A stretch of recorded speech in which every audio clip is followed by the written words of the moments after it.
Vamos a recibir a Daniela Pérez de la Estación Obispo Colombres, quien va a hablar sobre cuánto aumentan los costos en el manejo de las malezas. Buen día, muchas gracias a los organizadores por la invitación. Lo que yo les voy a contar es un poco una presentación, un trabajo que venimos haciendo en la sección hace un tiempo. En la experimental, bueno, tenemos la suerte de trabajar en equipo y bueno, en este trabajo tenemos colaboración de la gente de maleza, de Luciano Devani, del ingeniero Devani de grano, del cultivo, y conmigo trabajan Virginia Paredes, Graciela Rodríguez y bueno, también tenemos la colaboración de Osvaldo Figueroa. Bueno, lo primero es un poco, son unas reflexiones. Primero nosotros acá, nosotros desde el programa Granos de la Experimental, por lo menos desde el 2001, venimos insistiendo mucho en el tema de empezar a ver los cultivos dentro de un sistema, tratar de hacer todos los análisis dentro de un sistema, no de manera aislada, ni tampoco de los problemas del cultivo dentro de manera aislada. Nosotros estamos acá en el norte y en el norte nuestra principal limitante es el agua. Y a eso se suma que tenemos suelos que tienen una muy baja estabilidad estructural y tenemos muchas temperaturas. Entonces esto hace que todo se aceleran los ciclos de todas las cosas. La siembra directa, cuando aparece en su momento, aparece y siento que es la gran herramienta que sigue siendo para ayudarnos con esto, con la economía del agua y con el tema de los suelos. La siembra directa nos da la cobertura, materia orgánica, mejora la estructura, la infiltración, favorece el escurrimiento, disminuye el escurrimiento y disminuye la evapotranspiración. Esto nos da más agua. Pero bueno, la siembra directa, como la hemos visto como la no remoción del suelo y el uso de herbicidas. Y la siembra directa necesita de otro componente más, que es la cobertura. Y para esto necesitamos rotar, necesitamos una sucesión de cultivos que nos dé cobertura. Y cuando mejor sea la calidad, o sea, no solo importa la cantidad de los cultivos, sino la calidad del rastrojo que a nosotros nos queda, más nos vamos a asegurar el tema de los suelos y más nos vamos a asegurar el agua. El sistema que nosotros venimos, el modelo productivo que tenemos, está muy focalizado en lo que es obtener el máximo potencial de rendimiento, y para eso nos hemos focalizado mucho en lo que son los factores reductores, que son el control de las plagas, de las enfermedades, de los insectos y de las malezas, y nos hemos olvidado un poco de los factores limitantes y definitorios, que son el agua y la fertilidad. Eso, este gráfico también muchos los que van a Tucumán lo conocen, pero en este caso los datos son de todo el NOA. Bueno, en el gráfico lo que se ve es la evolución de la superficie con soja en verde, lo van a ver ustedes, y en naranja la del maíz. Y los círculos que se ven dan una idea de la rotación que hemos hecho en este periodo, que va desde el 89-90, un poco antes de que empiece la siembra directa, hasta la última campaña. Bueno, acá en el gráfico, un poco esto es para ver, en el momento en el que se introducen las variedades RG. La siembra directa empieza un poquito antes, pero bueno, acá es donde se engrandece esta curva.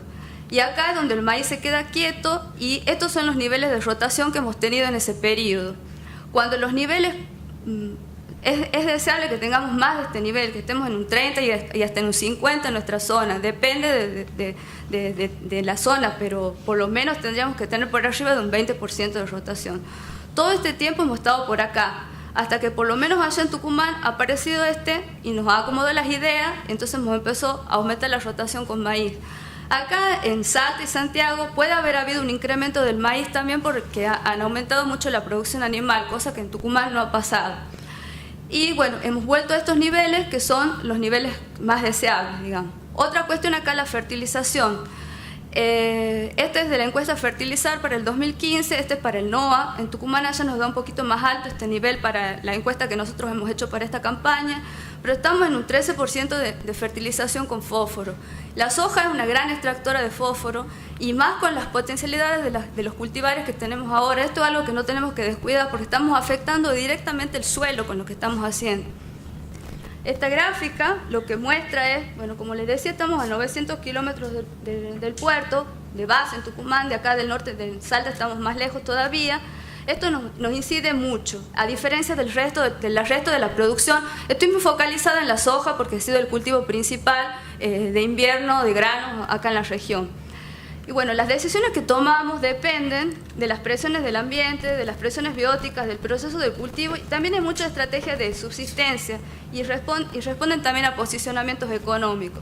Este gráfico lo que muestra es tenemos la línea, que es lo más fácil para ver, es el precio de la soja en todo este periodo, la evolución del precio de la soja, tomado desde junio a diciembre para el año de fin de campaña, durante todo este periodo que va del 2001 hasta la campaña 2015-2016. Y los círculos indican el rendimiento de indiferencia, los azules indican el rendimiento promedio de la campaña allá en Tucumán. No hay gran diferencia entre los rendimientos promedio de las provincias del NOA.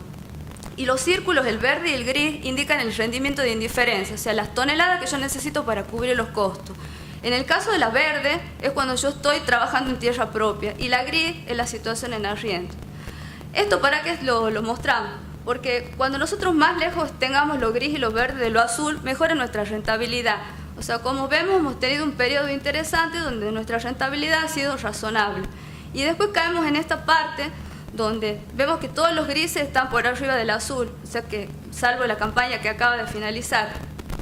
Esto indica que todo el que está produciendo en arriendo, razonando con estos costos, que ya les cuento cómo los hacemos, han estado en una situación negativa, y los que han estado en azul han estado, siempre considerando los promedios, han salido hechos, digamos, todas estas campañas.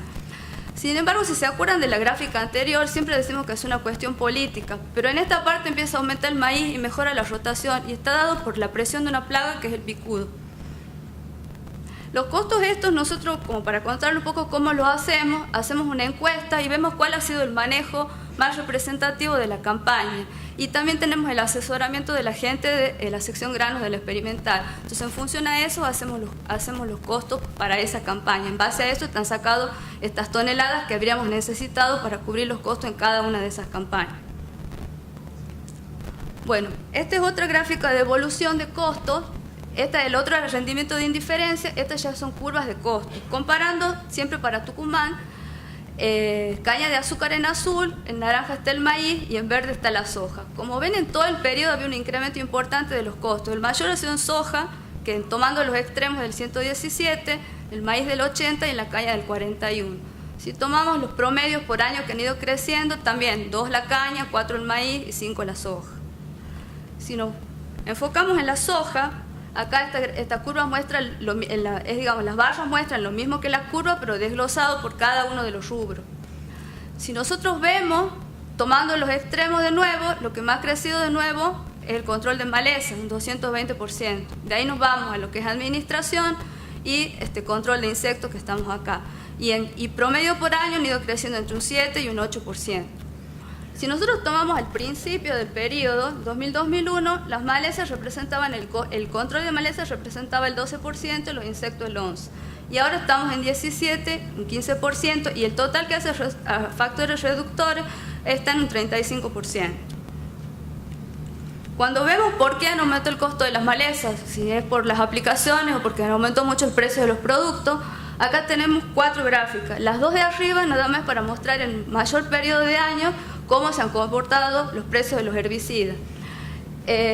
Acá está desde el 2006, acá tenemos graminicidas y preemergentes, porque a partir del 2006 ha sido cuando hemos empezado a tomar, nosotros relevamos precios allá de las bocas de expendio, cada 15 días nos mandan un listado de precios de los productos que nosotros pedimos. Y a estos los habíamos dejado de pedir, y bueno, a estos los pedimos todo el tiempo. Estos son el glifosato, el 2,4-D y el paraquat. Y acá desde el 2006 de nuevo estamos con el tema de los preemergentes y de los graminicidas. Pero bueno, esto era para ver nada más que para mostrarles que son prácticamente líneas rectas, o sea que no ha habido grandes subas en los precios de los herbicidas. Acá con el glifosato esta campaña se escapó, pero después volvió a lo normal. Esto ya es venido más acá, más desglosado, viniendo desde el 15 de enero hasta ahora.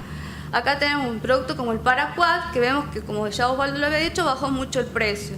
Tenemos otro como el cletodin, que también tiene baja de precio. Y el imacetapir, que está constante, tiene una baja constante, y aparte tiene los genéricos, que son mucho más baratos que pivot. Acá, para nuevo, con la misma idea, el S-metolaclor tiene esta baja y este es el metolaclor, que no es lo mismo y por eso también es más barato. Y bueno, el glifosato también tiene una baja, o sea, que no ha sido por el tema de que hayan aumentado los insumos, que se han aumentado el costo de las malezas. Creo que eso es obvio que lo saben, pero bueno, lo mostraban en un gráfico. Viendo el aumento del uso de los productos, acá el glifosato, como ven, recién hemos tomado desde acá, desde el momento que entran las RG, cuánto ha aumentado hasta ahora, un 308% ha aumentado el uso. Si nos vamos a los otros productos, también han aumentado un 400% el cletodin y un 115% el aloxifob. Lo mismo pasa con, acá vemos el diclosulan y el 2,4-D, que son productos que se empiezan a usar a partir del problema de que surgen las resistencias, se empiezan a usar más. Y acá un poco, ahora estamos con el tema de los preemergentes y los residuales, que seguramente también si hacemos esta curva la aumentamos, también deben venir así y hacer así. Y bueno, tener en cuenta esto, los conceptos. La residualidad, yo siempre tenemos en la cabeza metido que tenemos que tener productos de mayor espectro de control, de alta residualidad y alta eficacia, lo cual es bueno, pero no hay que olvidarse que la mayor residualidad es lo mismo que repetir la aplicación. Entonces estoy teniendo esta mayor eficiencia de la selección de resistencia. O sea, la idea no es que no lo use, sino que lo use bien. Y bueno, esto último que estaba haciendo la presentación, entre esto de la REM, de la alerta rojo, por el 2,4-D, que es el otro que ha venido acompañando a la situación, o sea que lo tendríamos que cuidar también. Esto es un poco para mostrarles que si bien han aumentado los costos, la siembra directa ha producido un gran cambio y es que ha permitido que se haga soja y otros cultivos donde antes no se hacía. Y acá comparamos el rendimiento del maíz y de la soja, esto es para el NOA, en este periodo que va desde antes de la introducción de las variedades RG hasta después. Vemos que en el maíz, en Tucumán es más marcado esto, el maíz tiene un aumento del 24% y la soja del 19% en el rendimiento en este promedio, ¿ven? Y eso se debe al sistema de siembra y a la tecnología de la semilla, es algo que hay que tener en cuenta, el sistema de siembra. Esta gráfica, un poco para mostrarles, la de curva, que es de curva de invasión de una especie, que es una gráfica que me encanta. Bueno, tenemos acá la precaución, no sé cuáles son las medidas que nosotros estamos, medidas globales, grupales, en red, que ya estemos haciendo protocolos que tengamos para evitar que las malezas resistentes se sigan dispersando. O sea, que como comunidad tenemos ya organizado y estructurado, y hasta se podría llegar en algún momento a decir, castigar a alguien porque no hace lo que perjudica a todos, nos termina perjudicando a todos. No sé cuáles son las medidas que hay acá, he buscado, no he encontrado muchas. O sea, hay mucha información, mucha difusión, pero estructurado no he encontrado muchas cosas. Bueno, acá tenemos esta curva que habla de la erradicación, del momento que detectamos y el momento en el que nos preocupamos. Este otro gráfico de abajo lo que muestra es cuánto estaríamos gastando si siguiéramos haciendo lo mismo, si no tuviéramos problemas. Glifosato, 2,4-D y otros 2 glifosatos. Y estaríamos acá, $54. Y si estuviéramos haciendo un preventivo con 2 preemergentes, y estaríamos cerca de los 90. Y si ya estamos con problemas de gramíneas, y estaríamos entre 110 y 120. Y si ya tenemos el ataque, y estamos entre 146 y 180, o capaz que en algunos casos más. Este momento es el momento en el que tenemos que ajustar las medidas. O sea, tenemos que ser más ágiles para empezar a detectar las malezas, problemas más temprano. Y tener la consideración, al principio a mí me parece muchísimo gastar esto, pero yo al principio solo lo gasto en esa porción del campo. Si yo me dejo estar, lo termino gastando en todo. Y al final es más ineficiente, un control en más espacio siempre es más ineficiente, o sea que va a terminar siendo más caro. Entonces los monitoreos no los tenemos que ver en la capacitación de la gente como un gasto, sino como una inversión. Bueno, esto es un poco para mostrarles, en el experimental todos los años, hace como 20 años, hace un taller de maleza y un taller de soja, de variedades de soja, que se ve la red de macroparcelas, que hay muchas macroparcelas acá en Salta, va la gente de Salta también en Catamarca, y bueno, ahí se evalúan las variedades de soja, se hace lo mismo para el maíz. Como la problemática de maleza es tan importante, hace 2 años que se le ha incorporado también un taller de manejo de maleza. En el taller de este año lo que se han presentado han sido para que trabaje la gente varios casos donde había distintos complejos de maleza y distintas sucesiones de cultivo, para que la gente exponga sus estrategias de manejo. Eso está en la página de la experimental, en un reporte que habla sobre el taller. Los resultados de eso, de las estrategias que han propuesto, son estos. Bueno, como ven, están entre 120 y 174 dólares, estaba en ese momento el total de costo para las estrategias que habían propuesto. Lo interesante de acá, bueno, una vez que tienen ataco, el gasto es de más de 40 o 50 dólares a cuando no lo tienen. Y en el caso que hay maíz, el costo con el maíz es menor y a la vez el maíz está permitiendo una mayor rotación de activos.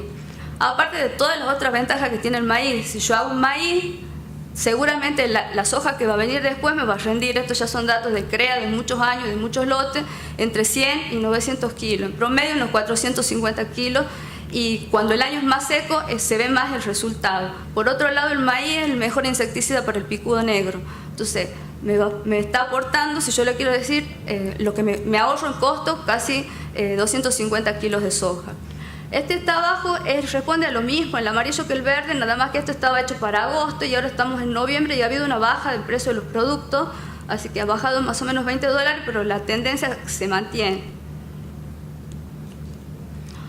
Otra cuestión acá, bueno, el tema de los cultivos de cobertura y del trigo. En algunas zonas acá es frecuente hacer el trigo porque resulta el número, y en otras finalmente se hace el trigo, que se lo hace muy barato y queda como un cultivo de cobertura. Bueno, el trigo presenta estas ventajas, digamos, es supresor en las malezas, especialmente de las perennes, y todo lo que se haga en el invierno es útil porque da continuidad a todos los ciclos biológicos que hagamos. Entonces acá los cultivos de cobertura, de nuevo, no son un gasto, son una inversión. Y en el caso de que, por ejemplo, elijamos hacer un cultivo como vicia, en los resultados del experimental se ve que un maíz que viene después de vicia me rinde casi 2.000 kilos, o sea que lo pago perfectamente al cultivo este de vicia con el aporte de nitrógeno que me hace. Esto, bueno, el tema de que lo han venido diciendo varias veces, el tema de los sistemas, de lo integral. O sea, los los agroecosistemas son más estables y rentables, y hasta más rentables, cuando más diversos son, porque están menos dependientes de todas las fuerzas externas que les vamos poniendo. Un poco como para ir cerrando, esto lo hemos armado en base a información que nos ha pasado Osvaldo Figueroa, y bueno, lo que muestra es cuánto gastábamos antes de la siembra directa. Bueno, antes de la siembra directa estábamos en 70, 90, y cuando aparece el amaranto resistente ya nos vamos a 109. Teníamos herbicidas, pero también teníamos una rastra. Íbamos aumentando la cantidad de productos que aplicábamos por hectárea, de todo el producto formulado, incluso los coadyuvantes y todo eso. Pero ¿cuál era la diferencia? Estábamos con estos rendimientos, 1.5, 1.8, que ahora ni ahí nos alcanza para pagar el costo que tenemos. Cuando pasamos a la siembra directa, baja el costo inicialmente, baja mucho, y baja todo lo que es, baja mucho el consumo de gasoil, el gasto energético baja al principio. La cantidad de productos sigue aumentando y bueno, ya acá empieza a aumentar el costo cuando aparece el problema de la resistencia de nuevo. Los rendimientos, como ven, son mayores. Y bueno, un poco Osvaldo planteaba qué pasa si seguimos haciendo las cosas como las venimos haciendo, si no cambiamos la mirada de la cuestión. Y bueno, podemos llegar a estos 25 litros, a este gasto, o bien a esta cantidad de litros con este gasto y la rastra, pero nosotros tenemos este problema. Nuestra principal limitante sigue siendo el agua y los suelos. Y por otro lado, esto de Tuesca, que lo pasaba también, dice, el caso del control mecánico aislado no sería demasiado efectivo para lo que se está viniendo es el Amaranthus palmieri, porque no se puede enterrar el 100% de las semillas, o sea que hasta dónde es efectivo esto que queremos hacer, bueno, que ojalá que no tengamos que hacer. Pero que en algunos casos ya en algunos lotes se está haciendo, una cosa es solo el lote y después tenderse al campo. Complicado, es una cosa que hay que analizar muy bien. Bueno, y ya concluyendo, las consideraciones finales, tomando los gastos, de acuerdo a las malezas que nosotros tengamos y a la estrategia que hagamos, podemos estar entre 90 y 180 dólares. Si tenemos amaranthus, se nos va a encarecer sobre no tenerlo entre 40 y 50 dólares. Si tenemos ataco, el maíz en la sucesión nos permite bajar los costos y nos permite hacer una mejor rotación de activos, una mayor rotación de activos. Y bueno, lo de la curva negra esa que les mostraba, a veces nos parece caro, pero al principio termina siendo, o sea, al final termina siendo más barato si lo hacemos caro de entrada. O sea, si somos eficientes al principio, después se reduce el costo medio. Eso es algo que hay que tener en cuenta. Cuando uno lo ve el problema, lo tiene que ver el problema como grande y al costo como chico, y gastarlo ahí para que después no se le haga más grande. Bueno, acá hoy tenemos más experiencia, o sea, todos sabemos cómo se va generando la resistencia. Cada vez se sabe más. Entonces es algo que tenemos que tener en la cabeza. ¿Cómo la puedo generar? Sabemos que esto, porque lo que ha pasado es que hemos simplificado. Entonces al simplificar sabemos que no es la mejor solución. Y rotar, me parece la palabra clave, una de las claves, rotar, pero no solo activo, hay que rotar soluciones. Y bueno, apuntar a ver estas soluciones sistémicas dentro de un sistema, no para un problema, no para un cultivo. Estamos en un ambiente. Entonces, ver el manejo de sus ambientes. Y un poco estas nuevas tecnologías, que a mí me parecen muy buenas, la teledetección y la de comunicación, pueden servir para ver el problema desde un nivel superior. O sea, si nosotros lo seguimos viendo en el mismo nivel, va a estar complicado que lo resolvamos. Para poder darle una mejor respuesta, lo tenemos que ver de un poco más arriba. Y estas herramientas nos permiten eso, porque nos permite ampliar la mirada, nos hace como un zoom del ambiente, integra varios planos, pues puedo ver varias cosas, no solo veo la parte productiva, no solo veo el ambiente, sino que hasta le puedo aumentar la parte económica. A veces tomo muy buenas decisiones productivas y muy malas decisiones comerciales, entonces ahí termino fracasando. Todo el esfuerzo que he puesto en un lado se me ha ido por el otro. Y bueno, esto ya sí es la final. El sistema agrícola es complejo, o sea, nosotros tenemos un sistema que es complejo y los problemas son complejos, entonces no podemos tomar soluciones así simples. Bueno, simplificar repitiendo un poco, y repetir no es la mejor alternativa. Hay que mirar y planificar en términos de balance de ese sistema, no de recompensa de un cultivo. Interpretar los procesos, los biológicos, los productivos, los económicos y los sociales. Es muy complejo el sistema. Y no solo los procesos, sino las interacciones que ocurren entre todo eso. Por eso los ciclos me parecen tan importantes, porque el cerebro no nos da para laburar con tantas cosas. Y bueno, manejar la complejidad del sistema requiere que la gente que trabaja esté capacitada, que los equipos también, o sea, porque en algunos lugares hay una persona que es la que hace mucho y es mucho lo que tiene que hacer, así que lo más probable es que termine agotada, y aunque se conecte con otro, son muchas cosas, y en otros lugares son equipos de trabajo, o sea, los equipos tienen que estar capacitados, y por ahí a los agrónomos lo que nos falta mucho es la parte blanda, esa de cómo comunico las cosas, cómo armo la red, cómo estoy en contacto. Estamos a veces mucho con el tema muy productivo y nos olvidamos de la otra parte. Bueno, yo creo que enriquecer las redes de trabajo es un punto clave, estructurarlas y darle crecimiento. Y por último, sí, evitar que las malezas se vuelvan una limitante. O sea, ya tenemos la limitante del agua, tenemos la limitante del suelo, tenemos la limitante del flete. Entonces, tenemos que cuidar los lotes, porque nosotros podemos sacar el cultivo, pero la maleza va a seguir estando ahí. Y eso no lo vamos a sacar. Bueno, muchas gracias.